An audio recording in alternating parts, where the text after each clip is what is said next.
Horlamanın baktığımız zaman birçok nedeni olabilir.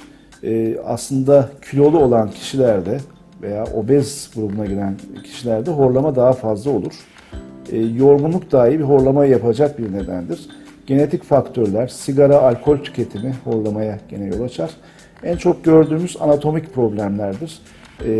Kişinin üst solunum yollarında, boğaz kısmında eğer ki bir tıkanıklık, daralma veya kiloya bağlı bu bölgede yağ birikimi söz konusuysa üst solunum yolları tıkanarak veya daralarak kişinin bu üst solunum yollarının titreşmesine dolayısıyla horlamaya yol açar. Baktığımız zaman en önemli neden boğazdaki daralmalar, tıkanıklıklardır.